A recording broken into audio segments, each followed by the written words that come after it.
Hey guys, before we start the show, I just want to talk to you guys about our friends at Buzzsprout.com. Buzzsprout is a really cool hosting site. We actually use it ourselves to put our podcasts on all the major platforms like Spotify, iTunes, Stitcher, all that fun stuff. And Buzzsprout is actually, if you're thinking about starting a podcast, believe me, Buzzsprout's the way to go. They make it super easy to get on all the platforms. Very simple. You sign up, you plug in the information, they do the rest for you. And they actually offer you a lot of cool tools like analytics. They give you audio players that you can put on your website. They actually make you a podcast website, which is freaking awesome because it has all your episodes and show notes and everything on there. They even give you this little clip tool that I love because I don't know if you followed our Instagram page or not, but if you do, you get clips of our podcast. This crazy shit we say. You get it all in there. It's all included.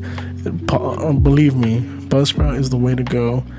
And it makes my life easier posting it, and I want to tell you guys about it. And right now, if you sign up using our link in the show notes, it'll help us out, but it'll also help you out because it'll give you a discount on your first month, and it'll enter you to win a Amazon gift card. So if you're interested in starting a podcast, believe me, Buzzsprout is what you want to use. Okay guys, I also want to tell you about our friends at Little M Shop. You got a smelly car or a funky room, maybe you got that stinky gym bag you forgot to empty out last week. Well, have no fear because Little M is here. Little M offers some of the coolest looking and best smelling air fresheners in the game, with designs like Rad, Out of This World, and Be Cool, paired with amazing scents like Little Black Ice, that sweet cream that Dan loves to smell. He still puts it in his pillowcases till this day. At Miami Vice, Little M makes air fresheners that not only look cool but smell great. And if you're an Uber driver, I highly recommend having them because they are awesome conversation starters. They look awesome and they keep your car smelling great. So you'll only get that 5-star review, and you can refer them to Little M. Little M also has more products than just air fresheners. They now have accessories. They have journals, stickers, keychains, and so much more. Get you some Little M today at www.littlemshop.com. And lastly, before we start our show, this is one of my favorite sponsors, not only because they make an amazing product, but because the people there are awesome. Our last sponsor of the week, and my favorite by far, is Southern Star Brewing Company. They are located at 3525 North Fraser Street, Conroe, Texas 77303. Check them out, please, because they make amazing beers. They're amazing people. Go check out their tap room. Buy their beers at the grocery stores. Total Wine and More, Specs, Kroger, HEB, they all have their beers. And be on the lookout for their delicious low-calorie IPA. It's called Lil Cal. That's right, Lil Cal. It's a low-calorie IPA. It has all the amazing IPA flavors with only 100 calories. That's about the same as a Michelob Ultra. So, get you that beer. You won't be drinking piss water. You'll be drinking delicious Southern Star beer, and it only has 100 calories. Or if you're not feeling an IPA, you can go check out their Southern Brunch. It's a light and refreshing citrus shandy that literally tastes just like a mimosa. Right now, it's one of my favorites. Honestly, top 3 beers right now for me are Corova Shake, Southern Brunch, and that strawberry blonde, because I love that strawberry blonde. All in that order. Please go check them out. Get you some beers. Get you their Corova Shake. It tastes like a orange dreamsicle. Get you some Southern Brunch. All for the weekends. Saturday, have a little chicken and waffles with the Southern Brunch. You can't go wrong. Please check out our good friends at Southern Star. Go to the tap room. Tell them the Weekly D send you. All right, let's get on with the show.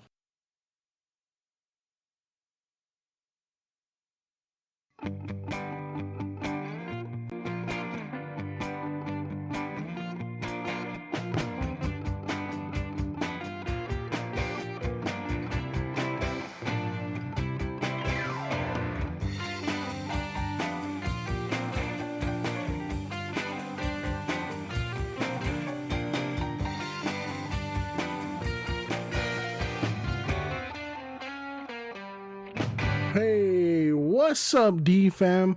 Welcome to the Weekly D podcast. I'm your host, Danny G, and today I'm joined by my co-host, Kyle Kavnar, or Kyle C. I forgot which one you told me to go by. Honestly, at this point, if anybody finds out like that I have this podcast, I mean, fuck it, I guess, right? Right? As long as they don't listen to the Christmas episode, we're good, right? Well, the Christmas episode is not damning, which is good. Dude, that Christmas episode was epic. It was a good episode. Honestly, though, I mean, it doesn't really matter. I like Kyle C, though. I think it's good. It keeps it kind of anonymous. Anonymous? But not anonymous. Like, just anonymous enough. Yeah. Just anonymous enough. Like, I was gonna go by Kyle Ogayo Kavnar because, and I explained this to you, and I was like, why Ogayo, right? Like, okay, so I'll explain this. So my suegro, like, he doesn't really know how to. Well, now he knows, but he didn't know how to pronounce my name when he first met me. So he called me Gallo. So, yes. So Kyle Gallo. So eventually I became El Gallo. Oh, that's fucking hilarious. And then when I can't hang when we drink, I become El Pollo. Dude, that's so funny because like I've been watching those TikToks where they just express how Hispanics can't pronounce some names, so they just make up names. And that's just so funny that you got El Gallo. Dude, that's literally how it goes. But I was like, that's what I go with. But that's my Twitter handle currently is El Gallo. Nice. I have like a rooster. Dude, that's my. You know what? We're just gonna refer to you as Kyle and Gallo C. I like it. Yeah. Eventually, whenever we break out and we become really famous, it can be my full name again. But for now, I'm gonna earn that name. I'm gonna earn that last name. Kyle Ogayo. Got you. Yeah. Gotcha. Kyle Ogayo. Anyways, yeah, what's up, dude? Happy Martin Luther King's Day, first of all. MLK Day. Yeah, this isn't going to come out till like Thursday after the inauguration, but nonetheless, it is MLK Day. We're here to celebrate a time of unity. Yes, sir. And celebrate a time of a man who actually helped to build that unity between races, white, black, brown, doesn't really matter. He wanted to make things better for everyone, and he definitely... He died even in trying. death has done that. Yeah. So, shout out Martin Luther King. Shout Jr. out MLK Day. And hopefully some of you guys were also off too. I was not off. I had to go to work, but I know a lot of people were off. Hope you guys enjoyed that vacation. Dude, that's so unfair that only half the people get it off. It doesn't really make a lot of sense to like. Yeah, it doesn't really make a lot of sense to like not be off. Like, why is the bank closed, but I can't, be off? That's my thought, bro. The bank's more important than I am. People need their money.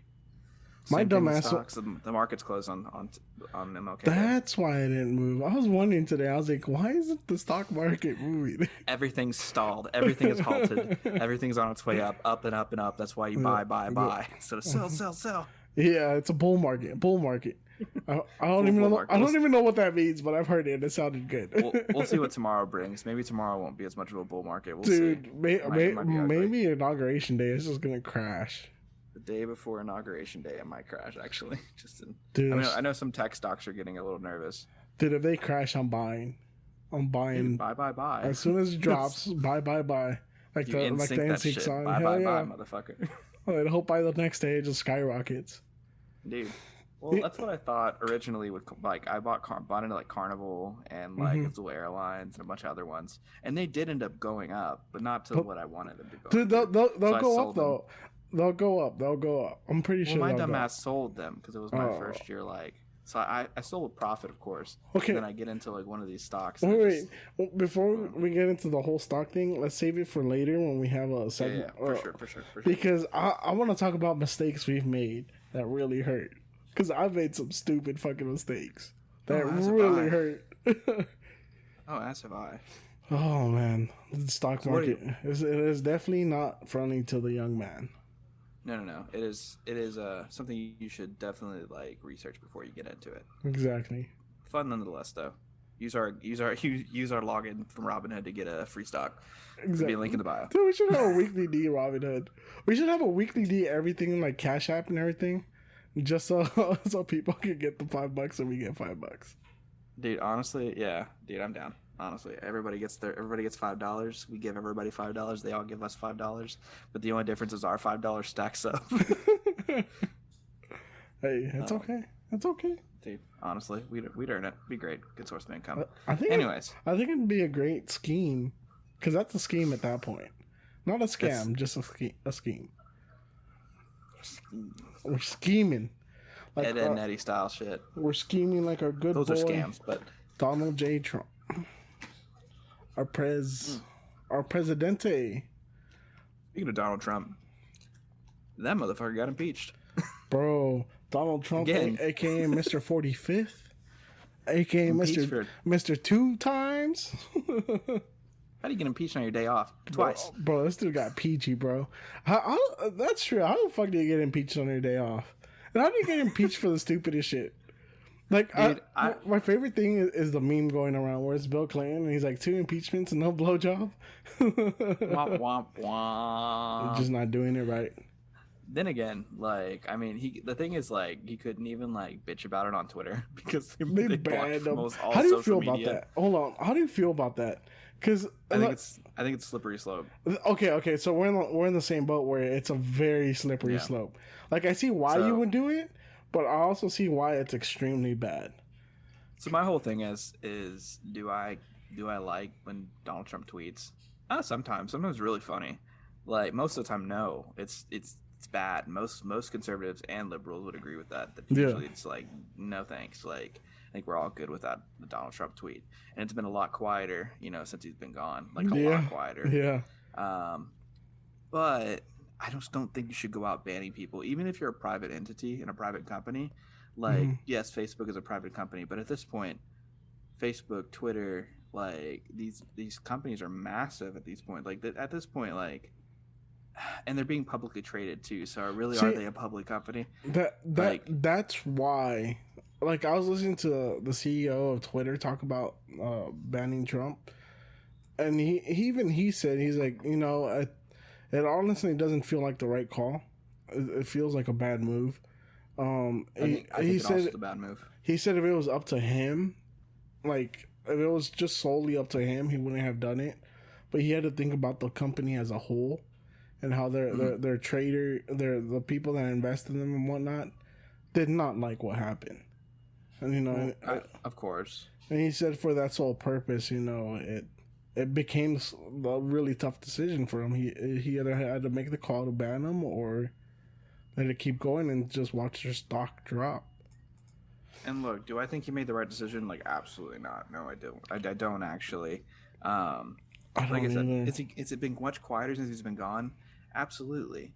But people also work in silence. And, like, he's just, like, one thing. Like, to be honest, like, in the moral standing of things, like, outside of, like, what he can incite with his words because he lets things get to him, I think that can be dangerous. But otherwise, as a person, I think he's harmless. I don't think he can do anything to you that's going to be deadly. But there are people that follow him that are dangerous that are also getting silenced. Dude, I feel like he just has such a big platform. That's where the danger is, right? Yeah. He's the president of the United States. Like, everyone's watching what he tweets. And arguably, should personal Twitters like Donald Trump's Twitter and any president going forward have a personal Twitter going forward for the people? Like, I personally don't know if that's the right call. I think they should, though, because like that's like saying, okay, because someone works in HR at any company, they shouldn't have a Twitter because it could deem them, inappropriate. No, but like you said, though, there's just a massive amount of power there. Yeah. That can be said, and certain things that can be said via the professional page versus like your Finsta. You know what I mean? Yeah, like, yeah. Like, it's just kind of that conversation of like, maybe he should have switched the D for the T and the first name and Donald and the D for the T and Trump. Tronald Dump. Tronald Dump. Yep. Or Donald Trump, something like that. There you go. Then we would never realize there was his Finsta. That was so funny though on Twitter. Like, okay, so for people who don't have Twitter, after they kicked him off, like, there was a ton of people who created fake accounts, quote unquote fake accounts of being like a fake version of Donald Trump, and it was so fucking funny. Like they were all hilarious. Yeah. Twitter, that's why I like Twitter. Like I don't like Twitter a lot of times because I think Twitter's a cesspool of negativity and disgusting people. It is so bad. Like for people who don't have Twitter, like it's arguably it's a little worse than Reddit. Like Reddit is like a place for a bunch of plebes because it's anonymous, and like a bunch of people go in there and have a lot of edgy topics that they want to discuss. Yeah. But like people are just blatantly racist, like on Twitter. Yeah, with their like proudly racist, and people like that stuff, and they don't get kicked off Twitter. It's a double standard too. I think that's the beauty of Twitter, though, right? Is that you freedom get of speech what you is want. important. Yeah, you get what you want there. You also get a lot that you don't want, but. We can come back to that point of like an opposing argument would be like, why are they not getting banned off Twitter for having these like things, but somebody you don't necessarily agree with is getting banned off Twitter. Just doesn't seem right. Well, that's where that slippery slope is. I mean, you can't choose who to ban or not because either way, it's not the right call. No, I don't. Maybe think so. Suspend their account for a couple days or until after the inauguration. Put them in Facebook jail. I like Facebook jail. I think that's a good thing. You know, the Weekly D podcast was in Facebook jail for a minute. I didn't even realize it. Yeah, we've been in Facebook jail for like a month. Yeah.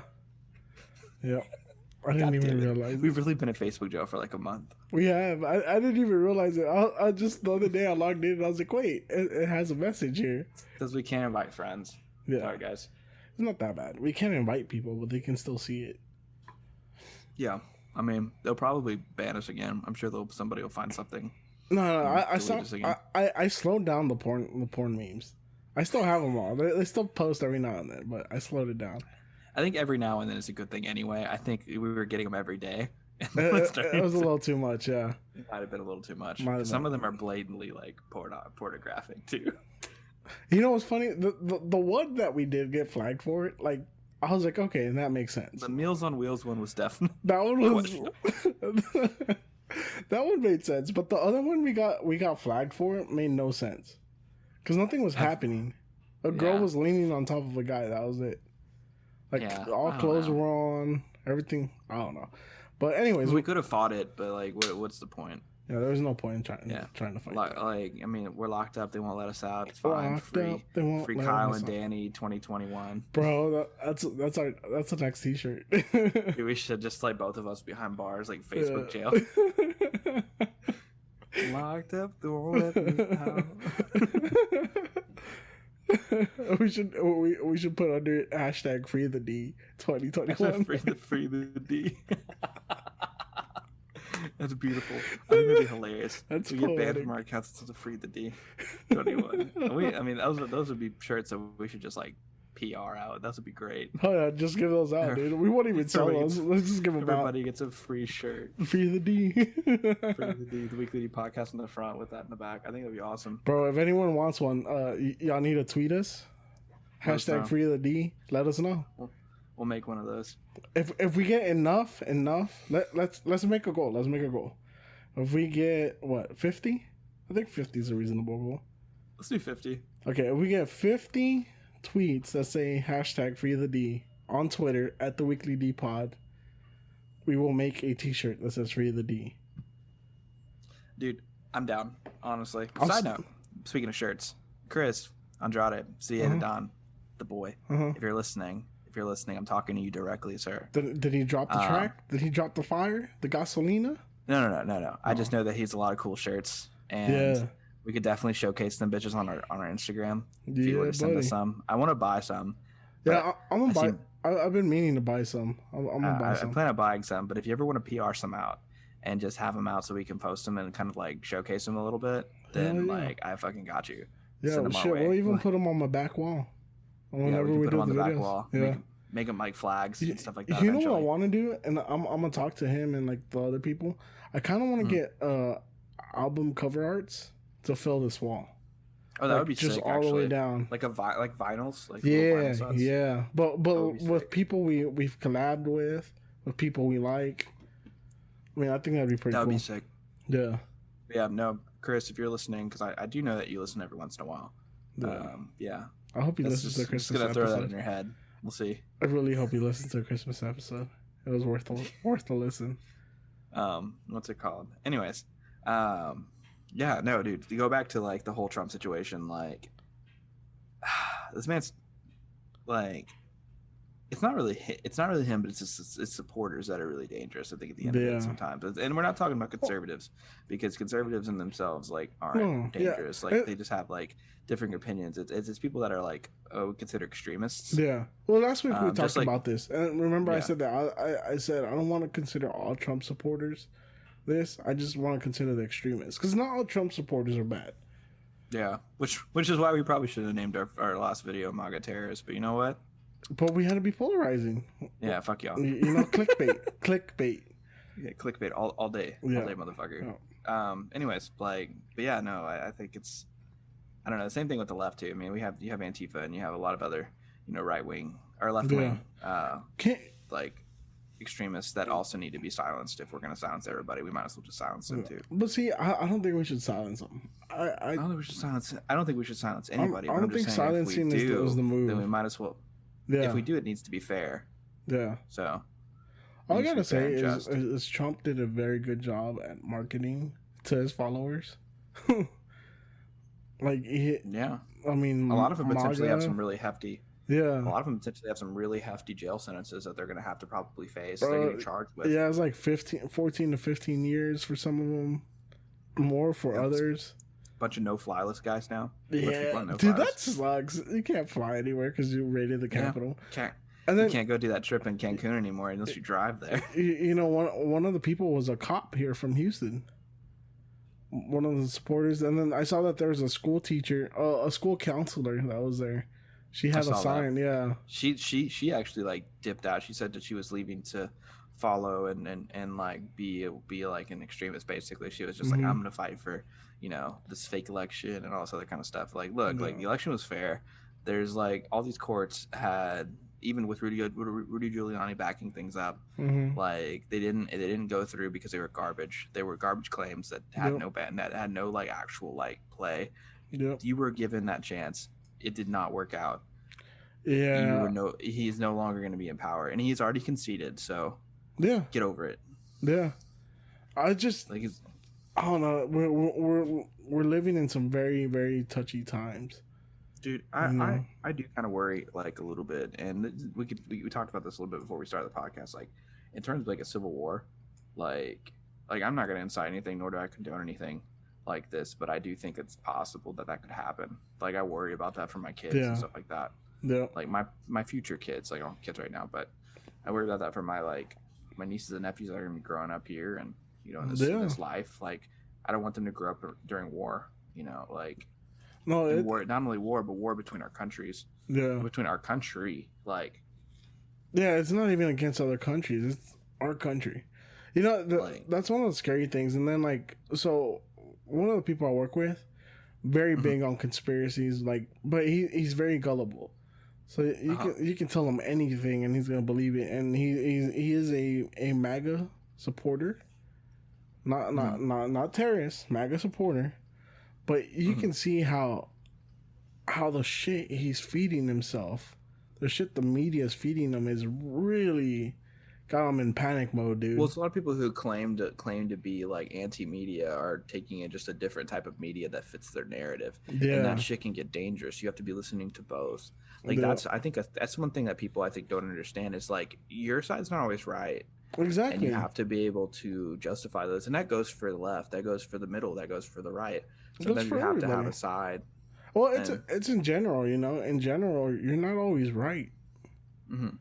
And you gotta learn to conversate and see other people's sides, because maybe you'll learn something from it. Yeah, dialogue and like conversation is what's gonna get this country further in the right direction.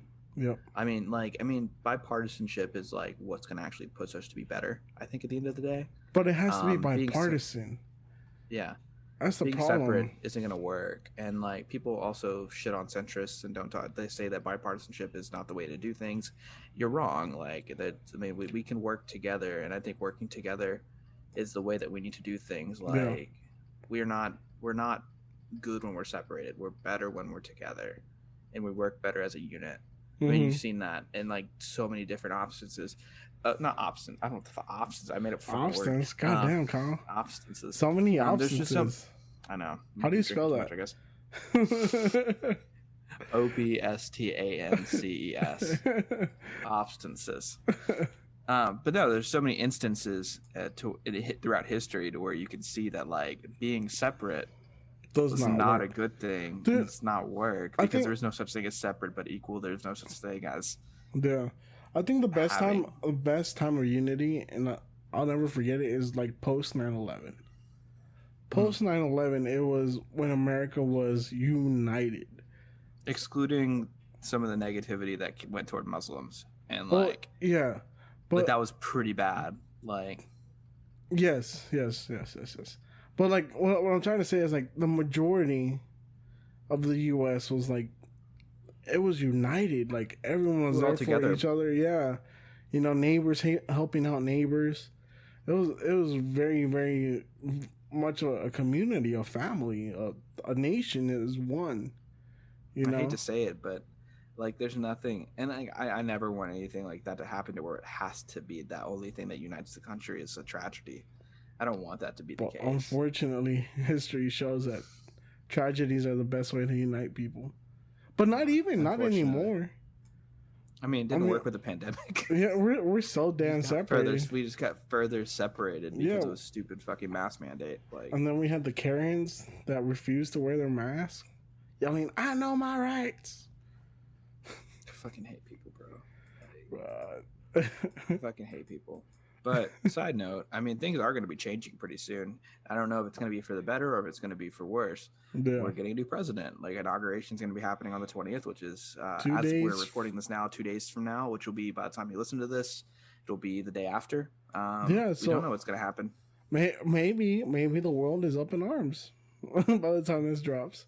Or maybe we're all just chilling with the peaceful transition of power. I hope that it's a peaceful transition of power. I do worry. Dude, I legit think some shit's going to pop off.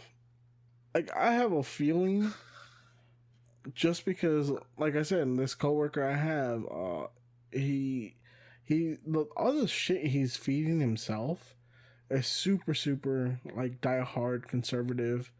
Like, that's what radicalizes people. Yeah. Like, that's what radicalizes people on the left and the right. Like, yeah. So, I mean, these people that are eating this up, and what I've noticed mainly is that it's older people, like people our parents' ages or older, that are so like closed-minded and stuck in their ways, that all they ever want is to feed themselves what their ideologies are. So they start, consuming all this media that's just their ideologies, and it poisons them because they're no longer listening to the other side. And those are the true people that scare me the most. Because those are the people that are panicking. Those are the people that are being erratic. Those are the people that are making rash decisions.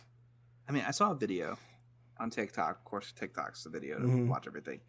And it was something that was supposed to be a joke, but it worried me a little bit. Like, and it was how people, like, if anything, Trump has figured out how to sell. Biden knows how to sell ammo, that's for sure. And they opened a Bass Pro Shop like right at 8 a.m. like when it opens. Sold out. And literally like sold out because people were running to get ammo. I went to Academy. Scary. I went to Academy, and in Academy you gotta get on a waiting list to get ammo. All the guns are sold out. All the shotguns are sold out. Ammo sold out in a lot of places around town. For us. People say this happens every election, but I haven't seen it. Not to this extent. Yeah. Like I was telling you before we recorded, luckily I just finished my second rifle. I have ammo for days. Like, I don't prepare it. I'm not a prepper, so to say. I just, you can always be prepared. Yeah, I like to have some sort of preparation. I don't know. I worry a little bit, and I worry that the far left isn't going to help with easing things. They're also going to be ready to fight. I just think tensions are too high right now. Tensions are way too high. It's super ugly. Part of me hopes the inauguration is done behind like closed doors and like in a safe place for Biden. I forgot who was saying it, but they were asking to cancel the inauguration, like as a televised event, and just do it behind closed doors. Because I think it can be still televised. I just think it could stay out of like a public eye. Yeah, you can make it very private. See, that's what I'm scared. Like, I hope they have people in building, like all the buildings around there shut down, where there's no one that can get a higher vantage point to take a shot at Biden. Like, Lord be willing, that doesn't happen. But as high as tensions are, the fact that there was a small fire at the Capitol today and they evacuated the whole building, I mean, that tells you how tense things are there. Nobody talks about this either, but at the Capitol riots, they found bombs. Like, they found placed bombs, like pipe bombs that were placed in specific places. I don't know if you heard this, but some of the people they've been arresting, they have instructions for pipe bombs. Some of the people that raided, you know, they've discovered that there's been podcasts and radio shows, teaching people how to make pipe bombs. Like those, like, it's crazy. You know, so, I mean, the likelihood of something happening on Wednesday, Lord be willing it doesn't, it's honestly scary because it feels like something's going to pop off. And I'm worried about that too, to be completely honest with you. And, like, it doesn't seem like any tensions are going to slow down anytime soon. Yeah. Especially with a fully liberal-controlled, like, Senate. You have a liberal-controlled House. And you have like a more moderate liberal president. Yeah. Like, you have the left has full control as of right now due to the actions of the right. Yep. How will the right react to that? How will the right handle that? And I mean, it doesn't look like they're handling it well. For the most part, they're handling it well at all. Actually, horrible. I mean, for the right, you know, generally calling the left a bunch of snowflakes and whatnot, they're sure acting snowflakey right now. They've been pretty soft about this whole thing. Not my, you know, had like the whole hashtag "Not my president" started up again. Not my president. Yep. Same thing happened with Obama. He's not my president. Pretty disappointing. But nonetheless, I hope that this next 4 years, if it doesn't pop off, I hope that it's a time of healing. I hope it's a time for people to take a step back and like really take the time to. Dude, that's what we need as a nation, dude. We need healing more than anything. Yeah. I just worry that one wrong thing, like one crazy thing, could take us over the edge, and like that's scary. Well, that's the scary part of the tension right now. I mean, they're telling people not even to fly to DC if you don't have to be there. Like this might be the first inauguration where no one's there. And COVID has nothing to do with it. Yeah. It's just tensions are so high that, you know, it might be safer to not show up at all. Because it doesn't even need to be like necessarily somebody going after Biden. It could be people going after people in the crowd. Yeah, it could be people going after like to show something, and to like try to prove something that it's just. And you know how fucked up, how weak it made us look when they raided the Capitol building? They just waltzed in. Dude, it was like an episode of Black Mirror. It was I was tripping the fuck out. Just think about if they managed to do that so easily. What tells us a terrorist can't do that? Like a foreign country terrorist that just wants to see America burn. That literally wants death to America. Like, I don't care about Republicans or Democrats. They don't go a fuck about that. They don't care. They don't like you.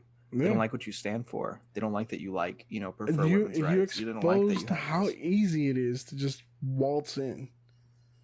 Like, that's fucking insane. They don't care about your politics. They don't care about you. You're an American. You're going to be dead to them. Yeah. Like, that's just the reality. That's crazy. That's crazy.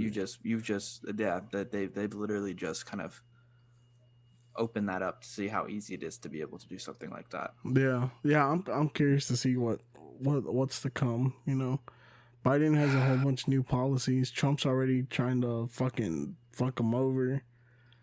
I mean, it's gonna be interesting. Yeah. But Mr. Biden, you'll never listen to this. Like, I know you won't ever listen to this. You never know, man. If for some reason you are listening to this, good luck. Yep.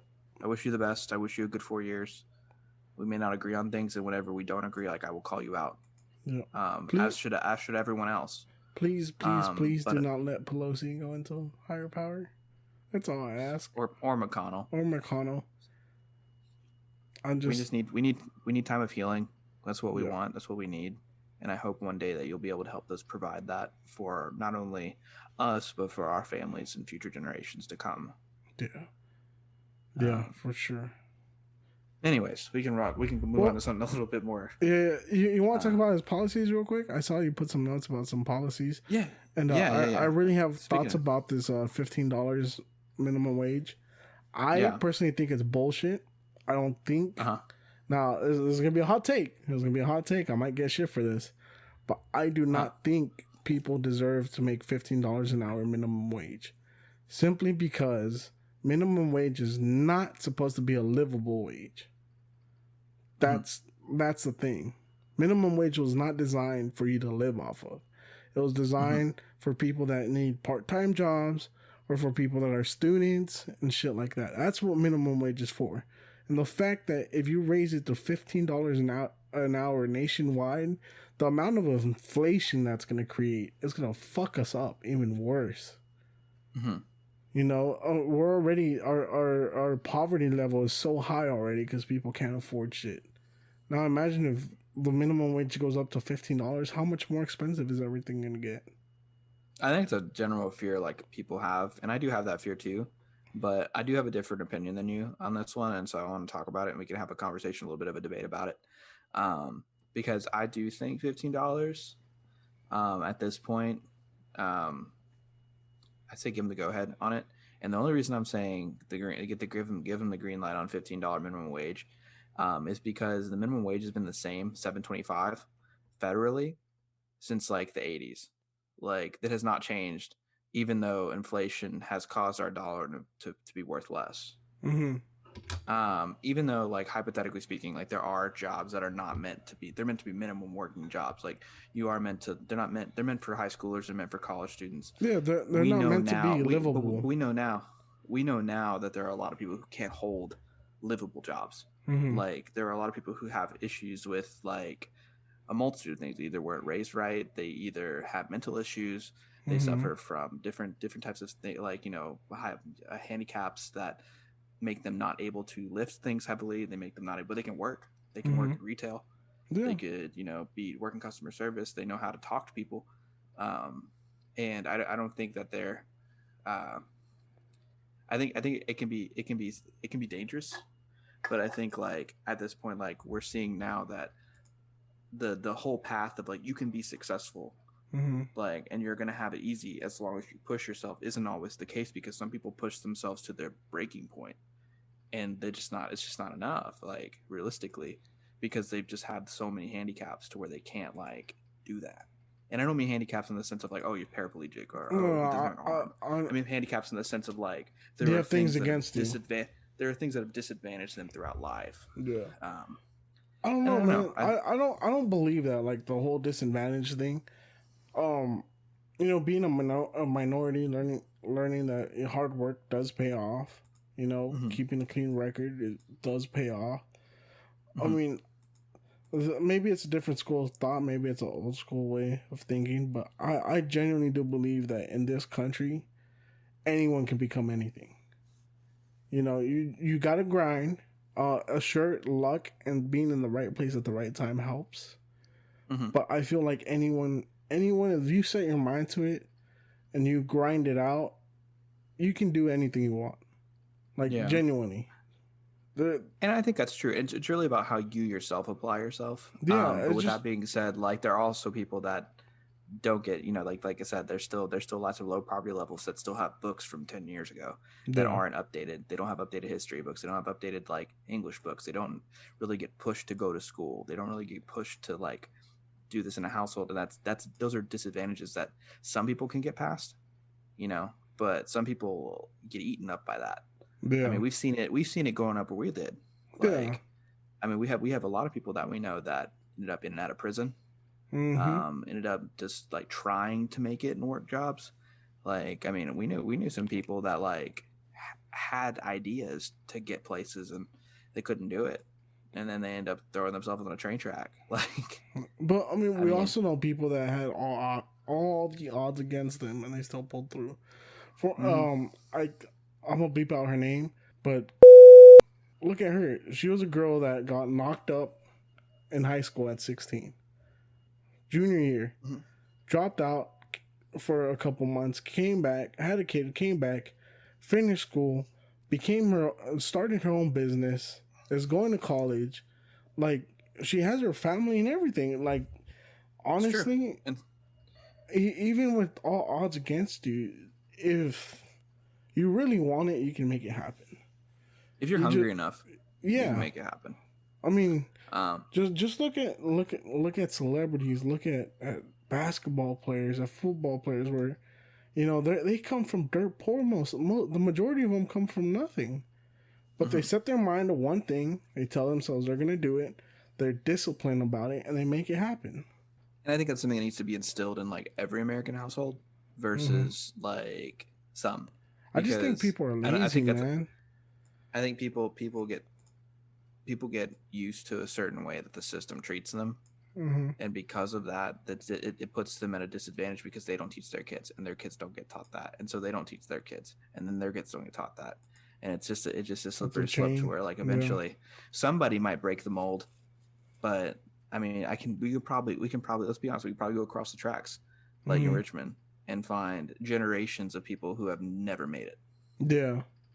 Because they were never pushed to, like, and it's just that's just reality.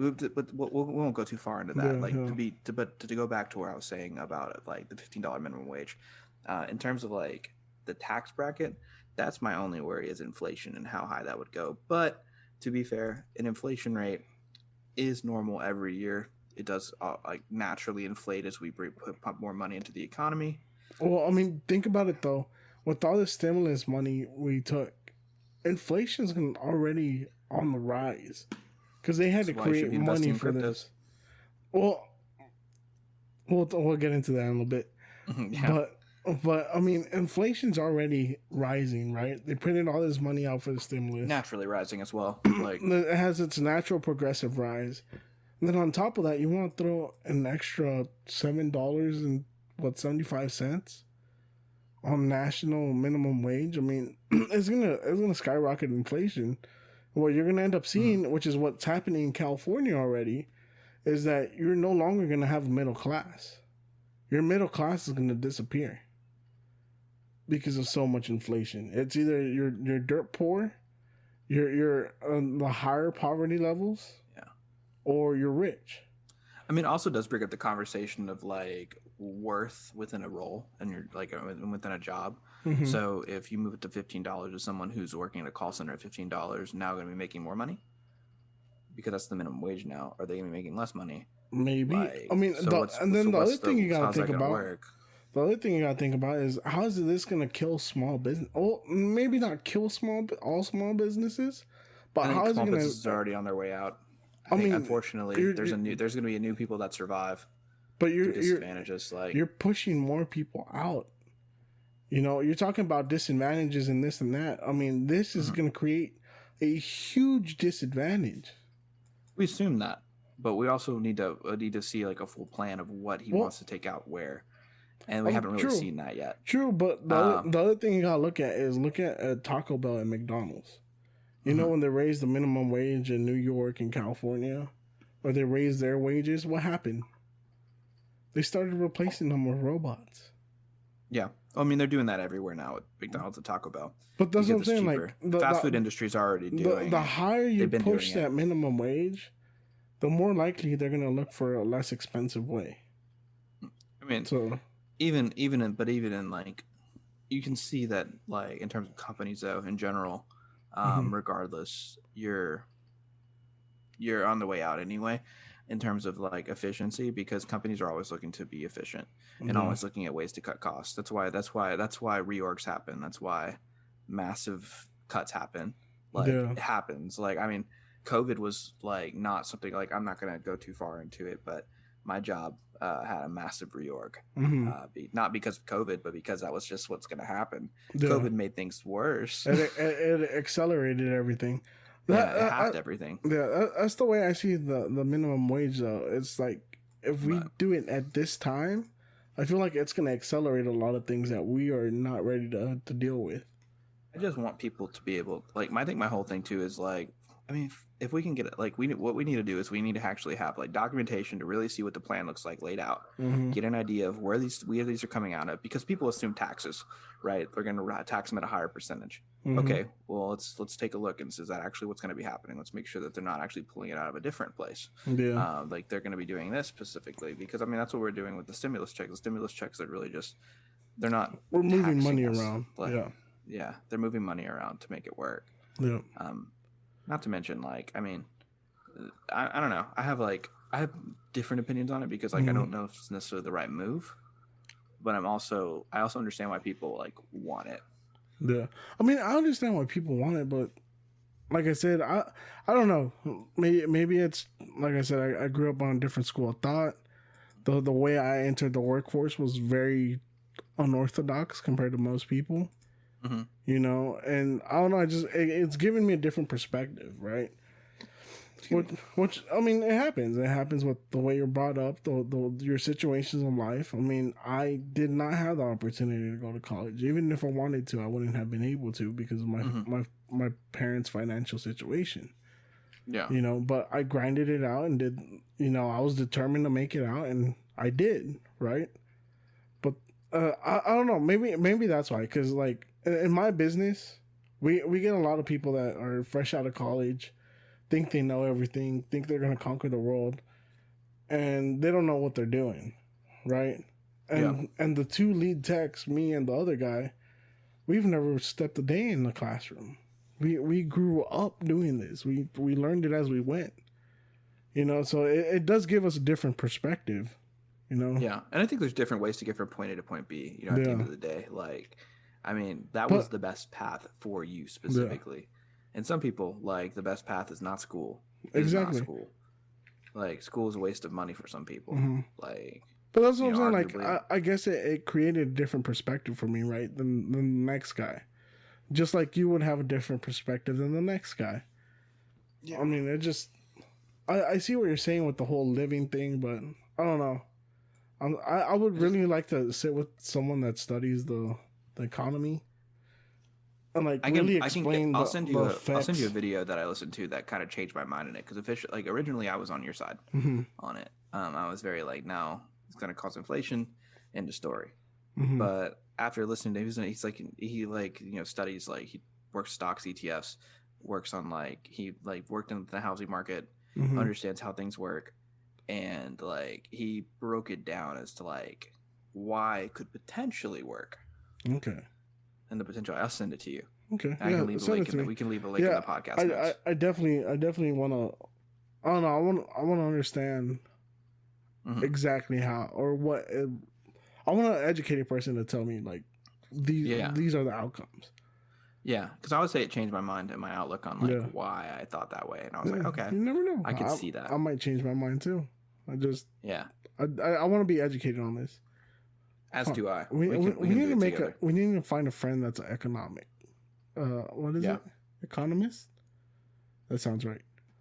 I don't think an economic. And I don't know. No, economist. I think economist is correct. Economist. Okay.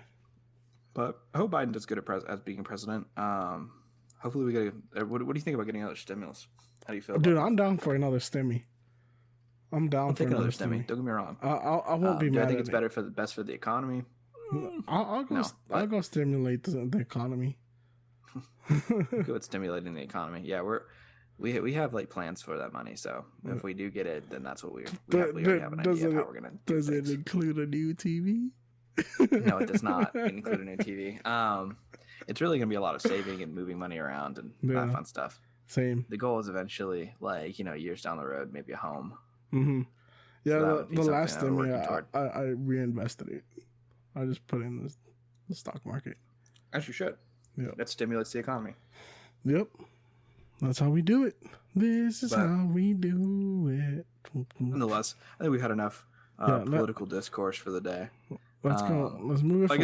I guess we might get into more in a little bit, but I guess we can go on to you want to go on to Padeo of the Week? Yeah, let's sprinkle some fun stuff in here. You want to read the sponsorship ad? Yeah. So, hey guys, this week's Padeo of the Week is brought to you by our good friends at Little M Shop. Little M Shop air fresheners are the best in the game. Not only do they smell good, they also look great. Little M combines amazing scents like Miami Vice, Little Black Ice, and that sweet, sweet cream that puts you to sleep along with cool designs like the nostalgia-invoking Rad design. Be cool and out of this world. Little M now also offers journals, stickers, and so much more. So be a pal and go check out our friends at littlemshop.com by going to www.littlemshop.com. Little M, so you don't smell bad yourself. Don't forget, guys, you can send us your Pendejo of the Week candidates using the hashtag POJ and sending to us on Twitter at the Weekly Dpod, at Danny_G951, and at It's That Guy Kyle. Also, polls will be dropping on Tuesday, and y'all can vote on who you think is the biggest Pendejo of the Week.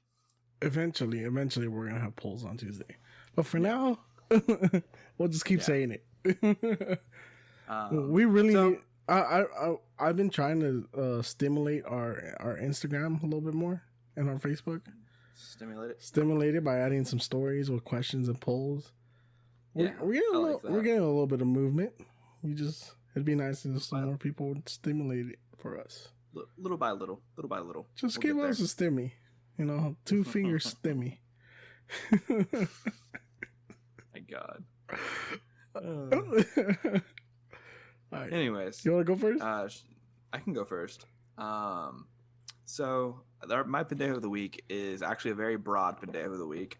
It's actually the whole world, except Thailand. Thailand, as of right now, like a lot of people throughout the world, are having trouble with COVID. Like COVID's really put a damper on their travel industry. Travel industry being one of the biggest bringers of money into the country. So Thailand has been taking a lot of steps to push like, hey, this is a COVID-free, like COVID safe zone. Like you don't have to worry about like COVID here. Like you can come and you can wear masks, we socially distance, but like it's a paradise. So you can come and enjoy it, stay on the beach, have some great food. Well, nobody's really been coming. Nobody's been going to Thailand. Nobody. No. And people aren't really going to Thailand. How cheap are flights?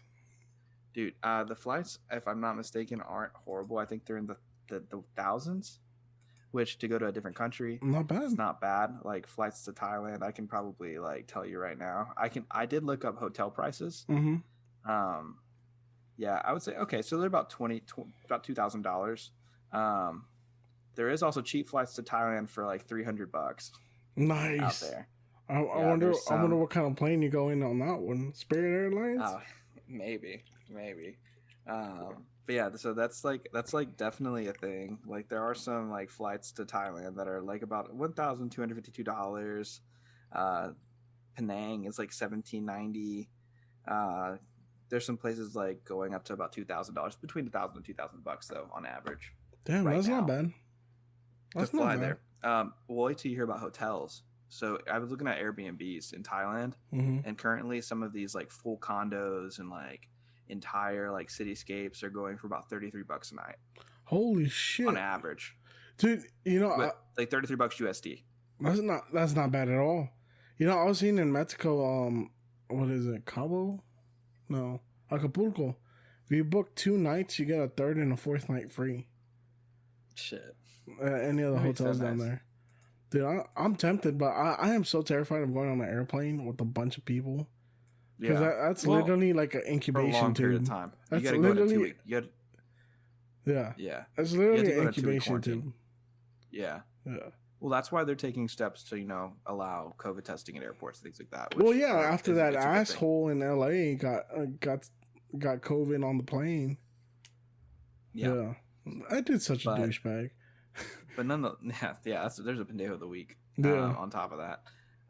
But I did want to say, with that, how do I put it?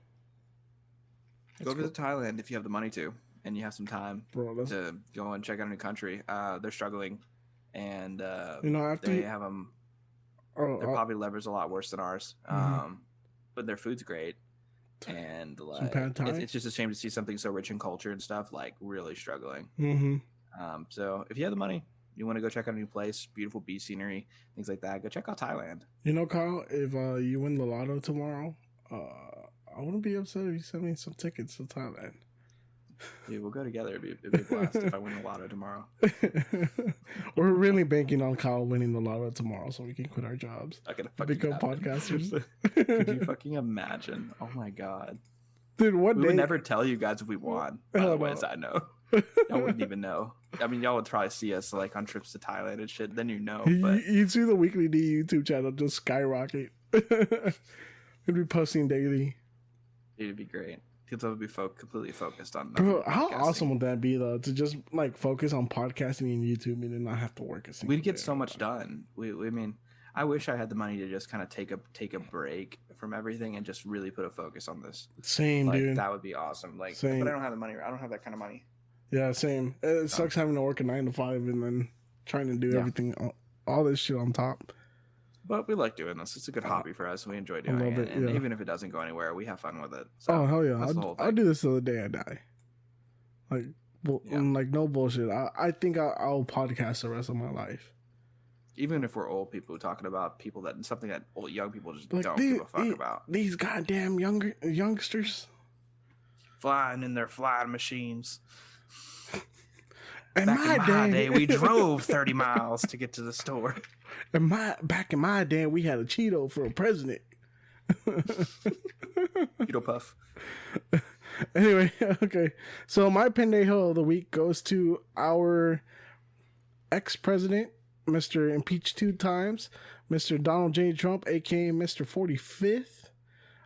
Because he's decided to kind of fuck with Biden's inauguration, so to say, or his first 100 days, by pardoning a shitload of people, and he also is attempting to lift the travel ban. He already got denied. He already got denied. It instantly got shut down.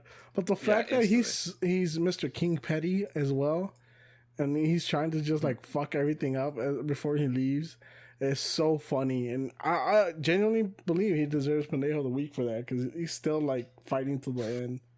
White power. He's literally Cartman. Yeah, like in like a South Park episode, he's like fucking Cartman. He's like, you will respect my authority. You respect my authority. Yeah, guys, this has been our Pendejo of the Week. Pendejo of the Week. Dun, dun, dun. Pendejo of the Week. Pendejo of the Week. I want to get sound bites for all these. Like that way in like post, you can add like Pendejo of the Week. Pendejo of the Week. Yeah. There we go. Yeah. I think I just came up with an idea. We're recording them using your voice and a whole lot of autotune. I don't know what that was. I'm sorry. That sounded like someone grabbed you by your right nut and just started twisting it as you were saying it. Anyways, moving on. So topic number 2. Numero dos. Okay, so in Singapore becomes the first country to approve lab-grown meat. It's considered cultured or clean meat, but it's all made in the lab. What they do is they grab some cells from actual meat or animals, and they put in a little petri dish, and they grow it. Stem cells 3.0. Interesting. I found it super interesting. Like, I don't know if I would trust lab-grown meat, to be honest. Because if they're already injecting our cows with steroids and all kinds of shit, what's that meat gonna have? I don't know, man. I mean, honestly... Although it could be cool, right? Because the meat could be, like, the perfect slice of meat. Yeah.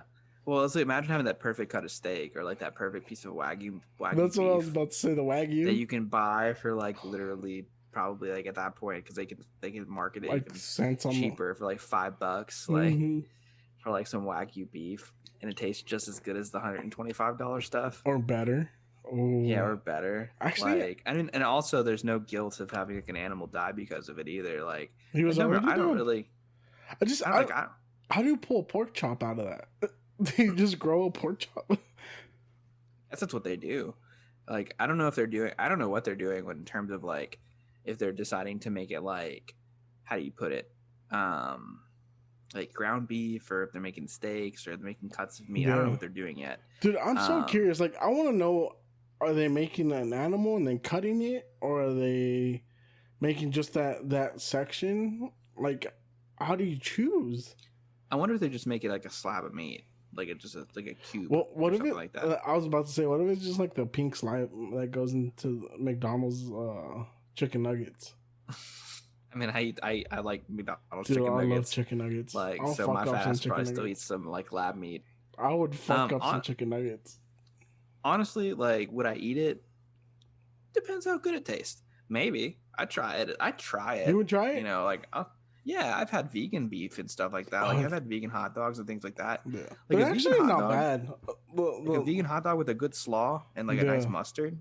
Like, all right, you can't even tell the difference. I'm not gonna lie. I'm a huge fan of black bean vegan burgers, like homemade black bean vegan burgers. Well, it's because they don't taste like beef. They're not supposed to taste like beef or chicken or anything. They're supposed to taste like bean burgers, so they have like their own flavor. So good, dude. I fucking love those. I actually like the Beyond Meat stuff for the most part. Like, but it's so bad for you. It's not good for you. It's horrible for you. It's so much sodium, so much like chemicals go into it. That's where they get you. It does taste pretty good. It's like you're not eating like beef, and it's pretty close to like beef. Like, you can't tell the difference. I think what they're doing is they're giving us McDonald's meat and just remarketing it. That's Beyond Beef. But yeah, dude, that shit's horrible for you. The amount of sodium and chemicals in there. I mean, it makes you wonder the same thing for this meat in Singapore. Is it good for you? Probably not. Does it taste good? Like, I think it all goes down to taste, right? Yeah. If it tastes like a piece of steak and it could taste like a legitimate piece of steak, then like, Fuck I would eat that. If that saves a cow or like a goat or something out that other day too, like, cool, that's another win for us. Like, I mean, I don't. If that solves like world hunger, I'm down with it. Yeah, because at that point you can mass market that, and make it like something to be able to take care of world hunger. That way nobody's hungry. Imagine they just start giving homeless people steak plates. That'd be the happiest day of my life. Just see all the homeless people meat, just cutting into a delicious fucking steak. I feel like there will be a point, definitely though, where we won't even know it's lab grown. Like, they'll just be like, "Oh, here's these are like sirloin slices." No, you can tell though. You can tell because I've gone to like the slaughterhouses here, and I've gone to like HEB or Kroger, and you can tell the difference in the beef. Like, you can tell fresh from. Oh, dude, a butcher shop, yeah. Like HEB quality is still good. HEB quality is still really good. But once you get Kroger and lower, it's kind of shitty meat. Yeah, once you get to like a good, like, you go to a good quality butcher and you get like high quality sirloin or like USD prime choice, like prime so rib, good. Yeah, it completely changed your outlook. Like, we have a great butcher shop here. Like, shout out to Taylor's Cajun Meat Company out in New Albany, Indiana. Mm-hmm. It's like 15 minutes from where we live. They have amazing selection of like. This is not sponsored. I just really like their product. Mm-hmm. So I mean, they have a really good USD prime choice everything. They do crawfish boils. They make fresh boudin balls. Like, everything's fresh. Damn, that sounds amazing. Like, my mouth got really a good little quality. bit watery just thinking about it. Dude, if you get a chance, if you get a chance to come here before I one day move, I gotta make it down there. I gotta make it down there before you move. I don't know what's gonna happen. I don't know when to move, but when it does happen, like, I mean, it could be this year, it could be next year, it could be the year after that. Who the fuck knows? But one day you got to come down here soon so I could take you to some distilleries, take you to a couple good breweries here. Hell yeah! And then like we could go and have some fucking good. We could make some good steaks. Do some like we got an air fryer now, so I can make some good potatoes in the air fryer. A couple jalapeno poppers. How do you like the air fryer? I've been contemplating on getting one. Get one. Get one. Get one. I will give you the one that we have. It's a not gonna give it to you, but like give I will me give you the recommendation of the brand that it has, because this is ours. I'm not. Yeah. But no, it's a. I still owe you a TV. It's a steam pot, like a cooker, and it's a air fryer. So it goes to like a pressure cooker and an air fryer. So you cook a whole chicken in the pressure cooker there too, so you can like cook an entire hen. Stays nice and moist. Yeah. Oh, dude. Yeah. Moist. Because I cook bacon in it too sometimes, and the bacon is perfect. Is it perfect? Dude, I gotta get one then. I've been contemplating on getting one or not. I gotta get one. It's super easy. I highly recommend it. Like I said, I made a jalapeno poppers on it too. and it turned out super good. Like bacon wrapped jalapeno poppers, like cream cheese and stuff, and it cooked them perfectly. They were perfectly like crisp. They did like the jalapeno still had a nice crunch to it. The bacon was crunchy and like very bacony. Like cream cheese was melty. It was perfect. Very nice. Okay, I'm highly recommend air fryers. Okay, but no, yeah. To go back to lab grown meat, you know, I think it would make the vegans happy. Yeah, I think that would be a good thing. But like, it's people, meat. Like, they wouldn't feel guilty to like have that. I think they'd still find a way. I mean, of course they would find a way, but they don't have an issue with stem cells. Like, because stem cells. I mean, because like a lot of left leaning people really like stem cells because of the benefits that it has.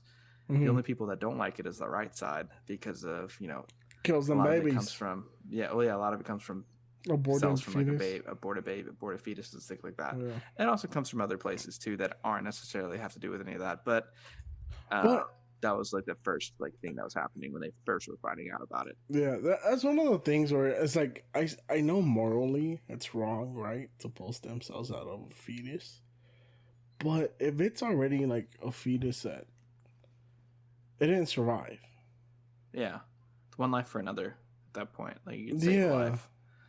Yeah, it's like an eye for an eye.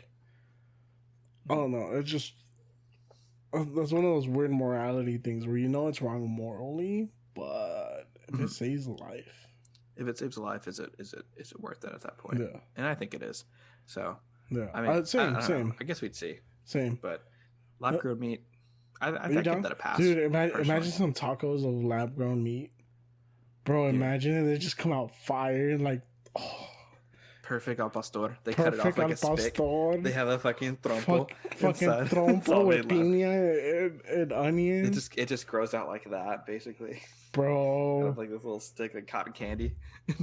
That'd be so fucking fire, bro. Imagine they sell little mini trompos and you just walk around eating a trompo. Bro, fire right there. Dude, I'm down for it. That. Actually, side note: if anybody decides they want to make mini trompos, like trompo, like little like al pastor lollipops, in terms of like a meat pop, yeah, you pop up with like al pastor on a stick, and you guys want to like make that a thing. I will also co-sign that. Also, credit me for saying that shit. Yeah, I'll co-sign that shit. For sure. Credit the Weekly D. You know what? I don't want to be. I don't want to be selfish. On top. Credit us. Yeah. Yeah, like a little pineapple on top so the juices drip while it's hot. Like, fuck, that sounds so good. And you just chew on that shit. Like, and you have a little lime on the side too. Instead of a elote on the stick, you got a trompo on the stick. Dude, shit, that's innovation right there, bro. That's innovation. The only thing you gotta make sure that thing's cooked all the way through. Yeah. You also the juices. Like, how are you gonna deal with? You gotta put a little like a cone around it. So you don't drip on your. I'm sure they could do it. They make corn dogs and hot dogs exist, so I'm sure they could do trompo. Trompo on a stick. Damn, that shit sounds lab grown meat, guys. We're listening. We're come on, guys. We're shooting some ideas right now, dude. I'm down for it. You know what? I'm down for it. You know what? Whoever's making the lab grown meat and they want to send a Weekly D some, y'all should hit us up on our email address. It's weeklydpod@gmail.com. We'll be more than happy to set something up so you can send us some meat. Yeah, we'll try it. Send us your meat. Fuck it. Like, we'll try it. Just don't send us like a fucking foot. I swear to God, if one of you sends me a fucking foot, I'm gonna be pissed. Gonna be mad. I was thinking, please don't send us like a bull penis or something made out of stem cells. Honestly, like, I won't eat that, but there are most things. Like, I will eat most things. I'm not that picky. Like onions, I don't like, but like it's so weird. I don't like onions, but I'll eat tripe. I'll eat like tripas. Like, fuck yeah, dude, tripas. Imagine the price of tripas goes down because they're lab grown. Shit. Well, they'll be cleaner too. Hell yeah. I'm down, bro. Send us some lab grown meat. Let's try this flavor shit. Out of it. We'll do a mukbang on Zoom. Lab grown meat. Hell yeah. Mukbang. Hell yeah, dude. We'll make some tacos. God, I swear to God, Daniel, if you're setting us up for something that we're not ready for. Like, we sent you some meat. It'll never go bad. Did you try? Like head. Some guy's head. Really, why? Right. At least it's no one's ass. Like, it's good. Well, then we know that somebody has a fucking sick ass sense of humor. Right. All right. Jesus. Let's move this thing on. It got really dark. I'm over here talking about lab grown meat, and you're talking about getting a freezer full ahead in your freezer. Human meat. I'd try it. I'd be down. Someone send me. Not try human meat. No. You wouldn't try it, bro. No I don't know. bro. I've heard some stories from serial killers, like when they do interviews with them. They say it's not bad. Yeah. No thanks. Well, did you hear about the guy that made his foot? Speaking of foot, made his foot into tacos and his friends ate it. What? Okay, viewer discretion is advised for this one. Let's go ahead and put this one in. But yeah, some dude basically like so he had an issue with his foot. He had a bad accident and his foot basically needed to be amputated. So he asked if he could keep it, and so they let him keep it for whatever fucking reason. And so they had always joked around with the idea of being a cannibal and eating trying human meat. Yeah. So he thought it was the perfect opportunity to do that. So he told his friends about it. His friends were on board, and so they made tacos. Nice. I wonder how they tasted. Apparently, they were great, and they said it was a really good bonding experience. I bet it didn't waste the foot. I bet, dude. Imagine eating your friend's foot in front of them in taco form. Yeah. Ice cold There's beer. a lot of jokes made as well. Ice cold beer and feet tacos. Can't go wrong with that. Oh no, fuck, right? I would try human meat if I was in the situation where I had to eat it. I was like, I had to try it. You were too comfortable about saying that. Let me take that back. I don't want to. You were too comfortable. I don't want to get put on any list. I don't want to get put on any list. If I was in the situation where I had to try it, I'd be down. If Noelia goes missing, I'm gonna assume you ate her. No, she won't go missing. Chill. Chill. You're setting me up for a list I do not want to be on. My Google search is already bad enough. We're probably already on a list. Let's be honest. We're on some kind of FBI list for something stupid that we said. Right. We've covered presidential shit so much this. What if we got put on a no-fly list and we had no idea? Right. We're like two middle of the ground podcasters. Like, sorry, man, you can't fly. I'm like, what I do? I throw a fit. I would throw a fit too. I'd be like, I know my rights. I have my rights. I'm sorry. I thought this was America. Right. Just start getting all pissed off. Take your shirt off. Get ready to fight someone. Sir, put your shirt back on. There's no rules. Sir, put your shirt back on. There's one rule. I'm like, you remember that Little Caesars commercial? Which one? With Little Caesars, it was like, oh yeah, everything in the store is $5, and he goes, $5? There's no rules, and he takes his shirt off, and they're like, put your shirt back on, because there's one rule, and puts it back on. Shit's so funny. Oh my god, dude, I'd be so pissed. I guess off. We better not be on the no-fly list. Move on to our BAM for the week. Let's go to a new segment of the show. Kind of new, kind of not. It is our BAF of the week. BAF, if you don't know, stands for Badass Motherfucker of the Week. And today, Kyle, we have two BAFs. And Kyle, let us know who you picked. The first one, I was going to put these people on my Pendejo of the Week, but I decided to put the guy who protected them as BAF of the Week. Okay. So the Trader Joe's manager from Oregon who blocked a ton of anti-maskers from entering their store. While being firm, he kept his composure and remained brave in the face of hostility. So for that, sir, you get BAF of the Week. That shit's wild. You know, I hate anti-maskers. I think they're idiots, personally. Yeah. I don't think it's a rights issue. I think it's an actual, pandemic that we're in. So, think about other people, not yourself. Yeah, don't be selfish. But yeah, congrats to you, Trader Joe's. In general, Trader Joe's as a whole is awesome. Side note. Yeah, Trader Joe's is the greatest fucking grocery store in the world. Next to H-E-B. So good, dude. And beer's so cheap there, too. Side note. Anyways. Their iced coffee is really good, too. You have one as well. Yeah, so I put one. He could have gone either way, right? Like, this dude could have gone either Pendejo of the Week or BAF of the Week. But I chose to give him the BAF just because he was a bad person doing good things. Maybe we should start a whole segment of bad people doing good things. Bad people doing good things is a good one for me. Okay, so this man, he's an Oregon man. He hasn't been identified yet. We just know he's Oregon. Age 26 and white. He's still a suspect on the loose. But Oregon man, this man in Oregon was a car thief. He stole an SUV in front of a grocery store. And while he was down the street, to his surprise, he found that a 4-year-old kid was inside unattended in the car. When he realized that there was a kid in there, he turned back around, went to the store, found the owner of the car, and scolded the mother for leaving a child unattended in the car. I took this kid. You know what? He maybe have been stealing the car, but he did God's work. He saved that kid. He saved that kid. Child. No, he saved that kid. He scolded the mom for being a bad mom and leaving them in the car. She will never leave him in the car again. Exactly. And for that, he deserves Pendejo of the Week. And Bam for the Week. Or Bam for the Week, yeah. Both. He deserves both. He's a double whammy. He stole a car, but he did God's work. He brought the kid back. It kind of even things out. It was just like they cancel each other out. That's what I'm saying. That was a bad person doing good things. And that was bad people doing good things. So for topic 3, you want to go ahead and put the Southern Star ad on there? It's not going to keep it Edith this time. I'm gonna put Southern Star on its own before the show. Okay. Yeah. Cool. Yeah. We'll post production. Post production. We'll cut this out. Yeah, it's fine. Probably will. All right. So shall we move on to topic 3? Topic 3.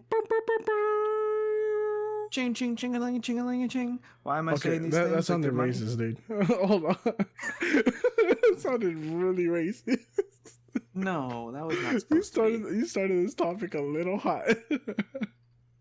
Well, okay, listen. We're not talking about that. So what we're going to talk about today, actually, is money. And money talks. The future of money.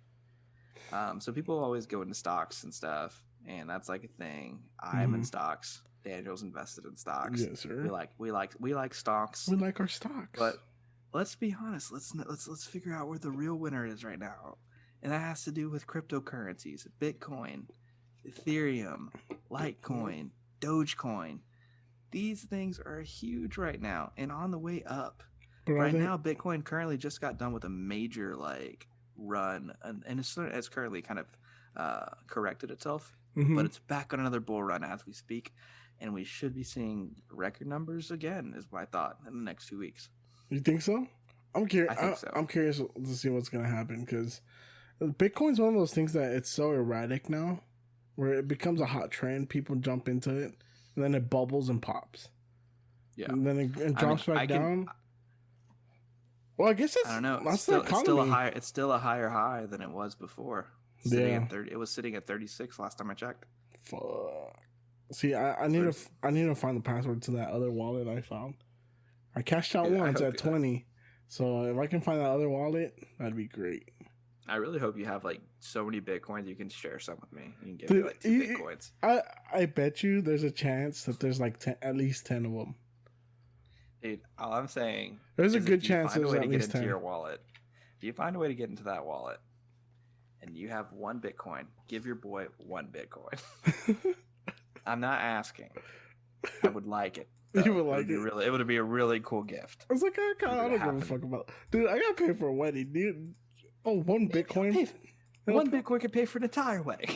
Exactly. It could be not even an entire wedding, a really good wedding. A really nice one. I mean, our budget for our wedding is not $30,000, so it would be a very nice wedding if I had $30,000.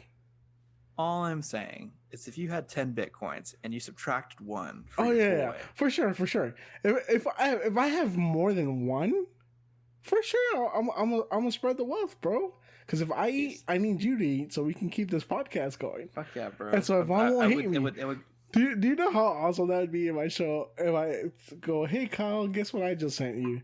I'm like, make sure Yvonne gets a nice TV. I would fucking die. I would die. I'd be like, a fucking Bitcoin. Oh my god. No, I'm holding on to that bitch. I'm not selling it anytime soon. There is a chance that there's something in that wallet.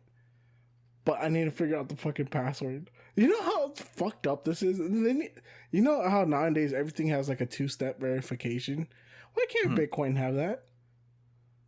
Because it was meant to be like one of those things where people couldn't access your stuff. It was So like if untraceable. somebody were trying to steal it, like and plus like or like FBI or government was trying to come in at the time, like it would just lock it out, and so there'd be no evidence. But bro, I swear to God, people have figured that out. I swear to God, if there's Bitcoin in that bitch, I'm cashing out. All like I said, all I'm saying is if there's more than 10 Bitcoin in there, or exactly 10. Send your boy 1 Bitcoin. And 1 Bitcoin. Okay. Anyways. I got you, fam. If I figure out this password. There actually is a guy out right now that currently is in the hole $226 million because he also doesn't remember his password to his Bitcoin wallet. We're not the only people either. They said that 20% of Bitcoin is actually locked out for people that can't figure it out. Which is a good thing for the coin, to be honest, because it's not circulating, which means eventually it'll be canceled out. So that's like it's a good thing in terms of the economy of like Bitcoin and overall growth, because then those coins will go back into circulation. Well, they'll be taken out of circulation and then eventually be recirculated. Yeah.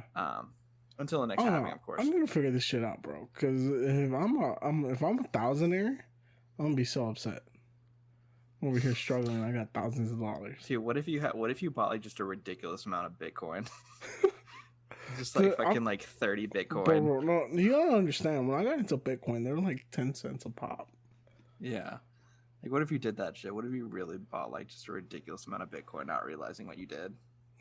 I hope so. I hope it was one of those drunk days where I was just like, I got $100. Dude, that would be like, what is that? So 10 cents a piece. So 10 cents, that would be $1 gets you 100. So $1 would get you 100 Bitcoin. Well, $1 would get you at 10 cents will get you 10 Bitcoin. Yeah. So it would be, let's see, 10 times, what, 100? That's We're not good at math here at the Weekly D. 10 times like 1,000 100? Bitcoin? Yeah. About 1,000 Bitcoin you'd have? Yeah. Which would times be 30,000? Like, well, no, $10 would be 1,000 Bitcoin. If you had $100, that would be about 10,000 Bitcoin. Which you'd be at that point. I think it's 30K. See, let's just say it's at 30K right now. It's not. It's at 30. It's at 36. But let's just say it's at 30,000. Okay, times. Dude, I want to do 10,000. You know how bad I would want to cry. What $300 million. Fuck you, God. $300 million. Okay, I gotta figure this shit out. I gotta see if I have it on an old flash drive or something. I mean, at least if you were to open the wallet, you would know. At that point, you would just know. Even if it's like 1/10 of one, I mean, that's not bad. That's $3,000. No, that's still $3,000. Yeah.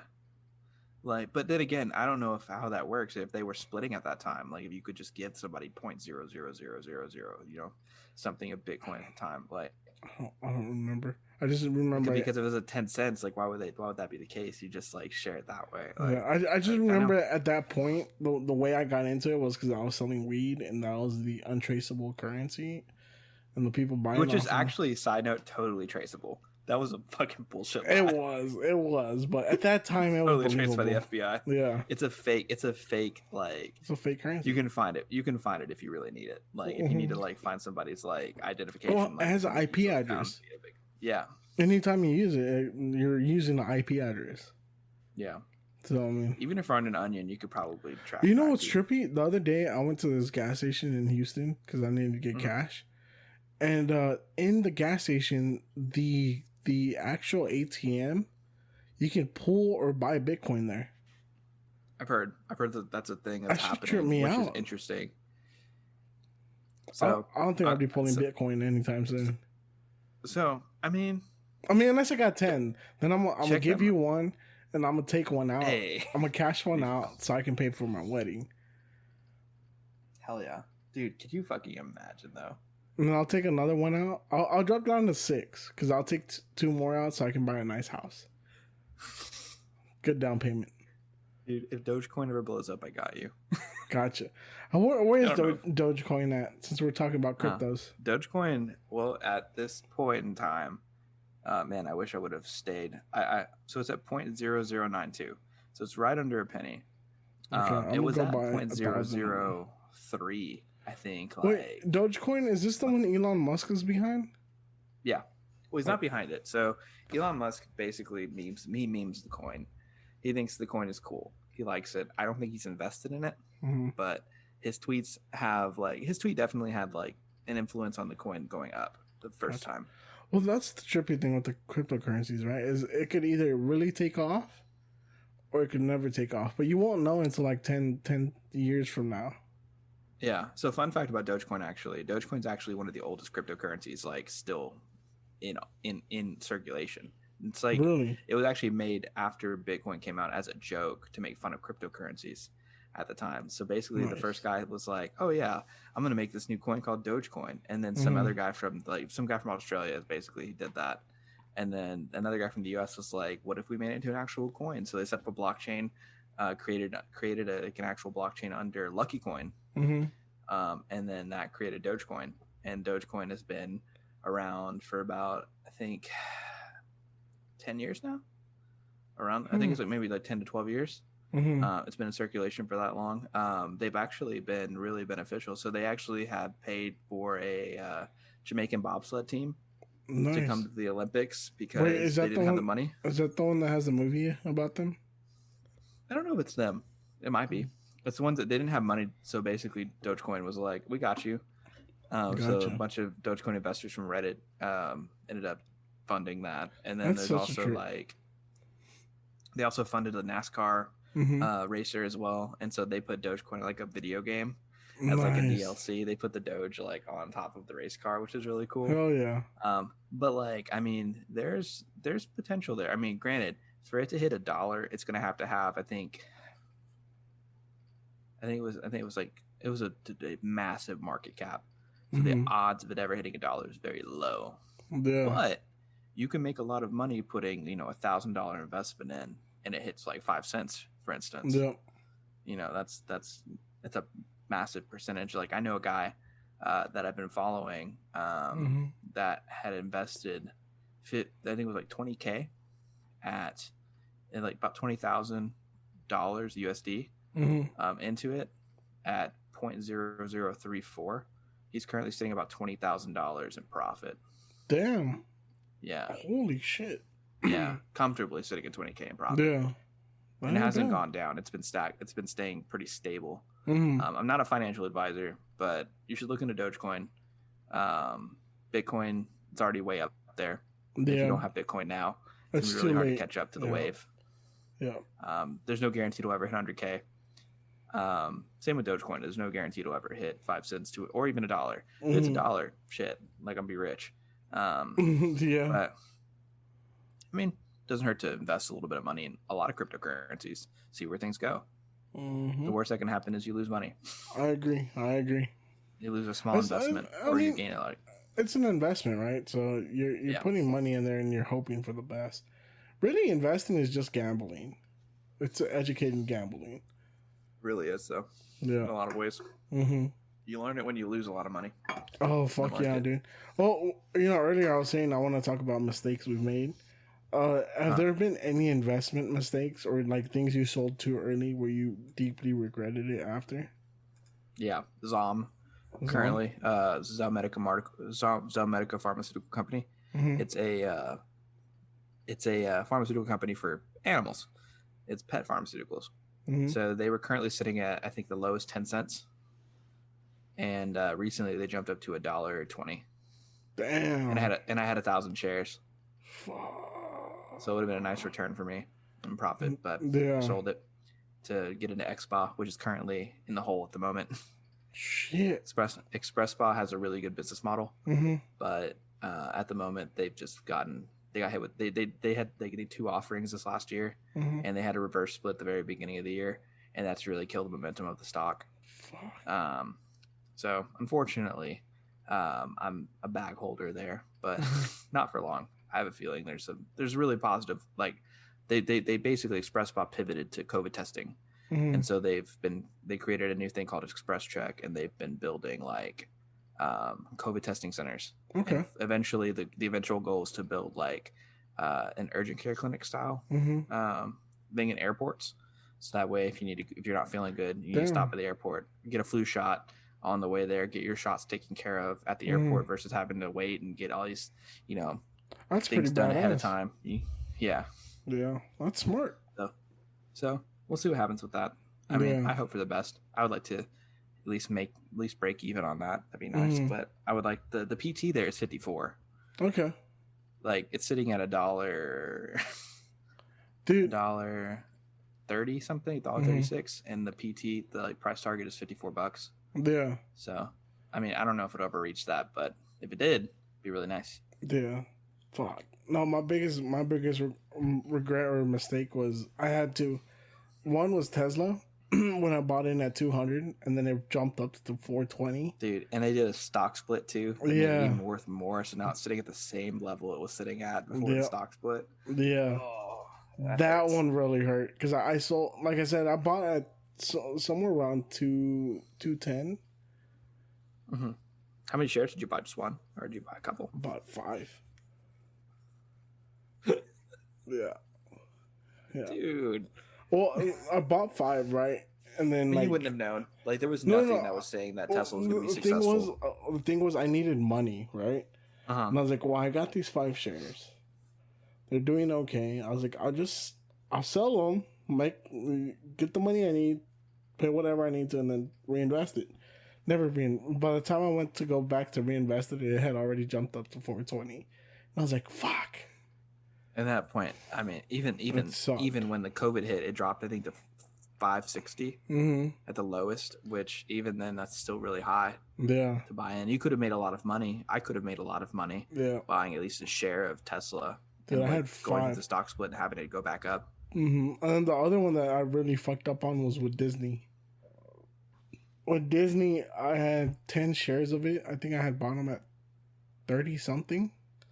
Really? They were at $30? Yeah. They're sitting at the 170 mark now. Well, when I sold them, they're at about $68, $69. Which was a nice return. And 3 months later, Disney Plus rolled out and it just fucking skyrocketed. And I was so pissed off, man. I was like, fuck, I should have waited. Like, I cashed out for no reason. It sat so long between $50 and $60 that I figured, I was like, oh, it's not going to move anymore. Because I waited like 2 years on it. And the 1 year I decided to sell, Disney Plus rolls out. And I was so mad. See, I bought like Carnival, American Airlines, a bunch of them at like $8 a share. I bought like 5-10 shares each at one time. I should have just held on to them, to be honest with you. If I would have waited till like this next year, I could have sold them for a higher profit margin. Yeah. Oh, dude, I reinvested in Hilton and Carnival and all that shit. I'm just gonna hold reinvesting. Watching MGM was one I was invested in for a while at $8 as well, and that went up to like, I think I ended up cashing out at 20. Yeah. So the way I'm gonna start doing is my investments. If they're slow moving or if I see them like, regardless, I'm gonna try to stick to a 10-year plan.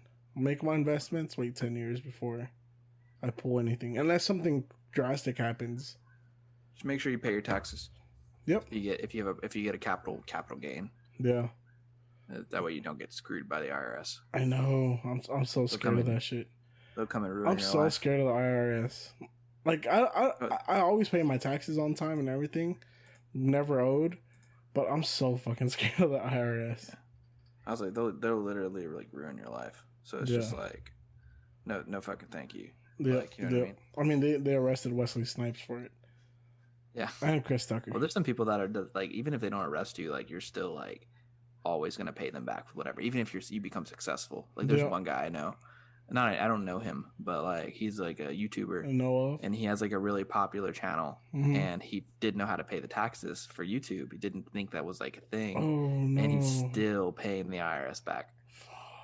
And then they'll levy your wages. They'll just start taking it. Well, that's what they do. He was getting really desperate because they were taking his money from his YouTube winnings, and anything he'd make a profit for YouTube went straight to the IRS. Yeah, they will fuck you over. They are the biggest gangsters in the United States. Yeah, dude.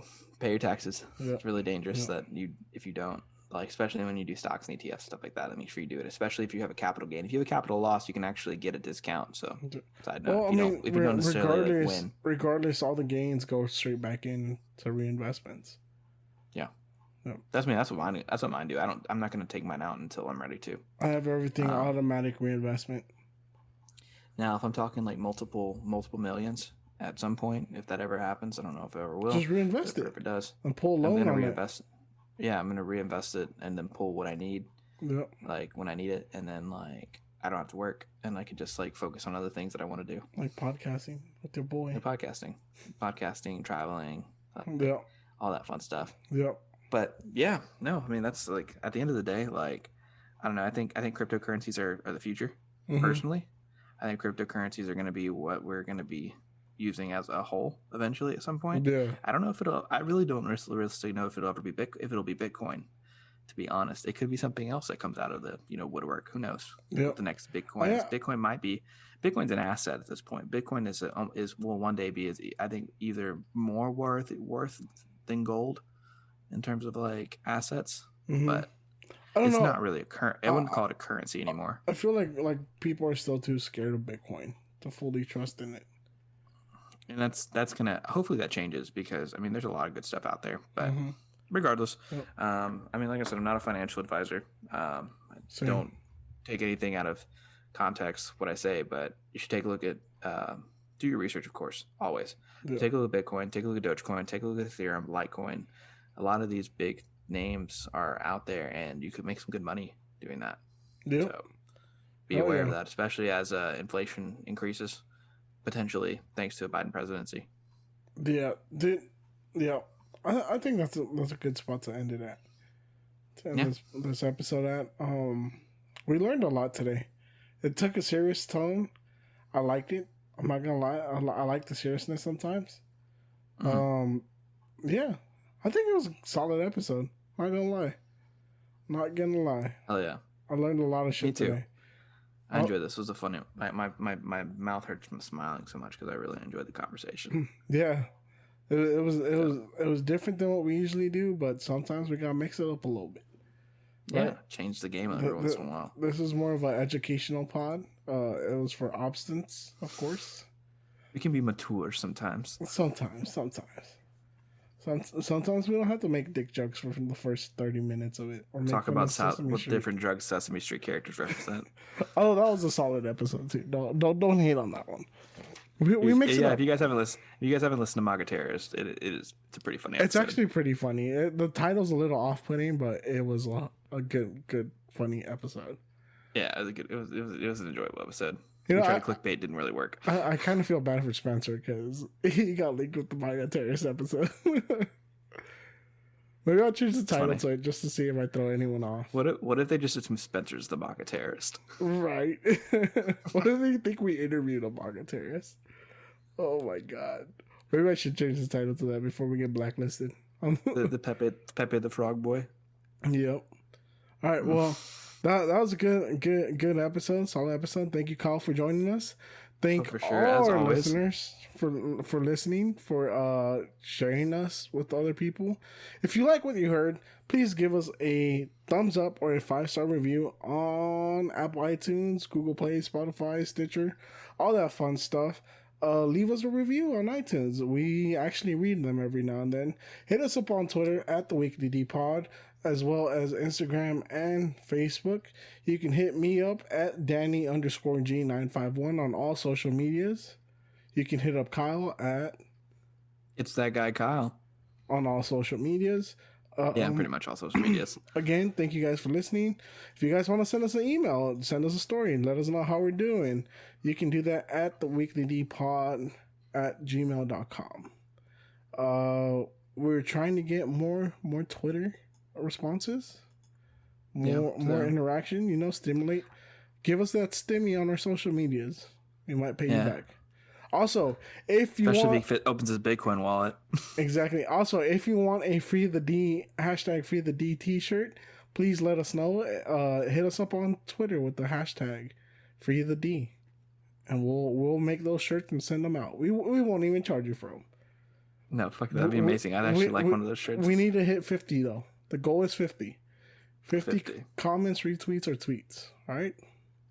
Thank you guys for listening. Facebook page too. Yeah. Thank you guys for listening. This was a fun episode. I learned a whole lot. I learned more than I thought I was going to learn today. Thank you, Kyle. For Peace. sure. Later.